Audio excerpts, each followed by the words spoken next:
ceremonial witch. Sorry that it's kind of very close to my fucking face here in my car. My phone's currently dead at the moment, and I wanted to record something, so I'm using that, using a new camera. But like an actual camera. Anyways, so right now I'm in my journey. I put a little silly video up yesterday on Instagram, just showing the new Pathfinder. It's not really new; it's a 2018 that we're getting to replace this one. A lot of people would say like, "Oh, holy fuck, he's doing well. He's got a new car." People think that about first glances and all that, but you know, I drove the car. It's a nice car, very nice. It's actually more spacious than this. 4-wheel drive, or sorry, 4x4. You know, double sunroof, even though the one in the back is just kind of like a moon roof. Sorry, because it just shows the moon. It doesn't actually open, is what it means.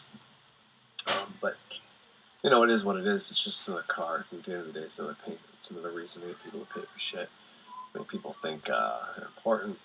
You know, whatever.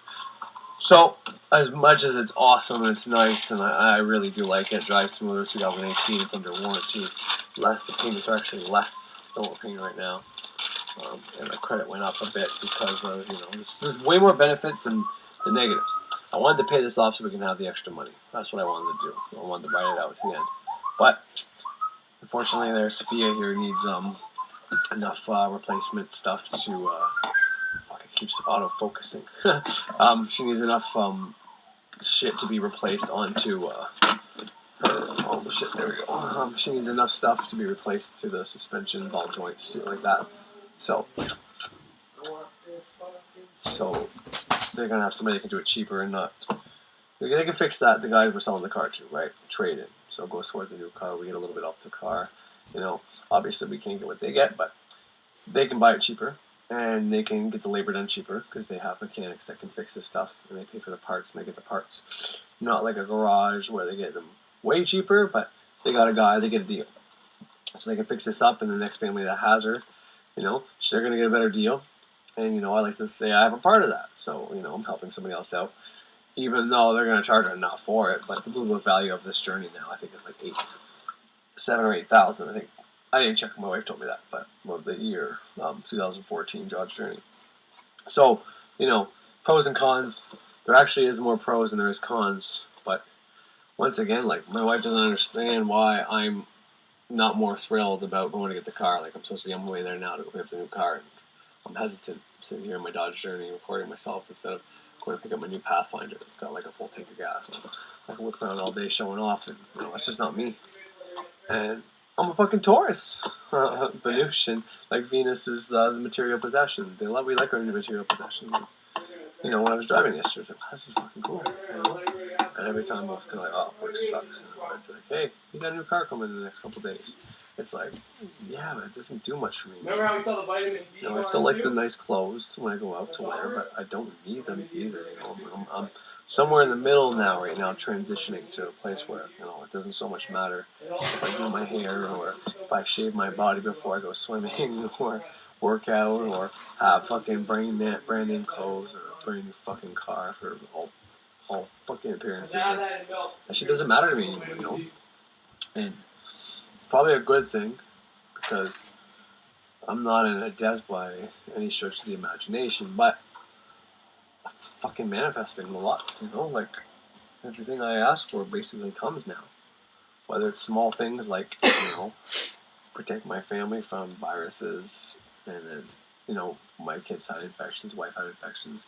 I do a candle, and the next day they feel better, they go in and say, hey, guess we were wrong, you don't have an infection. You know, it's like, well, how the fuck is that possible? Well, I did a fucking candle. I wrote on the candle to Raphael. Thank you for banishing, denying all the infection, viruses, illness, sickness, and disease from Sandy LeBlanc, Sienna LeBlanc, Austin LeBlanc, Owen LeBlanc, Corey LeBlanc. It's physical bodies. Thank you, you know, like yesterday, Mercury Day.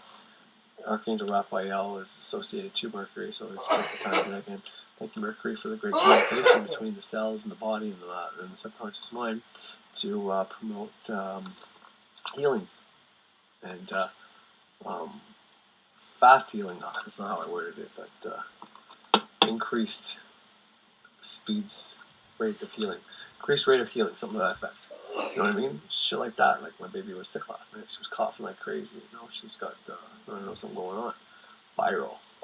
Okay. But today she was fine. You know, yesterday we tried to drop her off and she was bad. She was like, I need my mommy kind of sick, okay? And last night she had to sleep with mommy that kind of sick. And, you know, today she's fucking up and running and I just dropped her off at the babysitter and nothing. She was fine, you know what I mean? And she doesn't like going there, but she's okay when she's there. Kind of that scenario. But whenever she's sick, she doesn't want to go there. She doesn't want mom to go to work. I can barely even, you know. And I find we have a pretty tight bond. I wouldn't say closer to mom because they have a different bond and we have a different bond. But anyways, point is, she was sick and today she's fine, you know. Simple candle. Last night, wife picks me up at 11. She's going to have, anyways, she picks me up at 11. And when she picks me up, first she got there really early. The guys are like, your wife's out there just wasting gas in the car. I'm like, yeah, okay, that's what she does. She likes being early. I'm the polar opposite. I'm always fucking late to everything. She's like, I'm gonna close my eyes, go to sleep. So whatever, close your eyes, go to sleep. We had to waste the gas anyways in here because, you know, as much as we love Sophia and want to help her family out, you know, it's our hard-earned money. In all honesty, I don't care. I got a half a tank right now. I'm not driving around. So, but anyways, she would end up having to sing lullabies via FaceTime to Sienna. That's how bad it was yesterday. She had to, you know, but today she was fine. Simple candle magic, you know? Simple things that if you don't understand how something on a candle can work, well, that's kind of what I teach. I teach all the things you need to know of how your mind and writing affirmations using something like candle as fire, but it's an earthly possession, so using fire and earth, which is polar opposites, which is male and female, the gender, right? The fire and the earth are across from each other, and air and water are across from each other. So we don't understand fire and earth as being the same thing in our realm, but I tend to believe and think of water and air as pretty darn close to the same fucking thing. And I went over this in depth, but just real quickly, it's like, well, fish, right? Fish live in the water. People, we live in the air. That's one way to look at it. This is the environment we live in. Now, us who live in the air need water, right? We need to drink water. Our body is made out of water. Same with the fish. They also drink water, but they also need air. The fish need air like we need water. And it's not really like that, but that's how I look at it to help me out to understand the opposites being the exact same thing. So in all honesty, air and earth would be the most opposite, and fire and water would be the most opposite. And that's why they kind of clash. Because the opposite from fire to earth is really the same spectrum. And that's where the Kabbalion says all opposites are not even opposites, they're all the same thing. It's just different degrees, like your temperature, your minus and your plus, it's both temperature. Right hand, left hand, but it's part of the human body. You know, it's part of your arm, it's part of, you know, you got index finger, these are different. This finger are opposite, you have both fingers. You know, just, you can basically break that down to anything, right? Two apartments, yeah, but it's one home. I don't know. Anyways, I'm trying to give different examples than I've given before, but, you know, it's not always easy. But earth and fire, we don't really understand how it could be the same how it could be the same thing, and it's gender. And the way I try to look at it, and I'm nowhere close, but passion and love are sometimes misconstrued and thought of as the same thing. And Mars, fire, is passion. Venus, earth, is love. Therefore, that is one way how I try to realize how those two opposites can be the same thing. Because to me, air and water are pretty simple, right? H2O. And H2O, one hydrogen, two hydrogen, one oxygen. Okay, that's water. Okay. Never mind. And air is We're just good. They're all here. A bunch of other things. But point is, there's water and air. There's air and water. Okay, the fish take the air that they need out of the water, but they constantly breathing in water, basically, going through them like breath. And to a fish, just like to us. See, when a fish gets out of water, what happens? It suffocates. If we go in water, what happens? We suffocate. Whatever the air does to the fish is the same effect as water doing to us. It drowns us. And how can that be? Well, our system is different.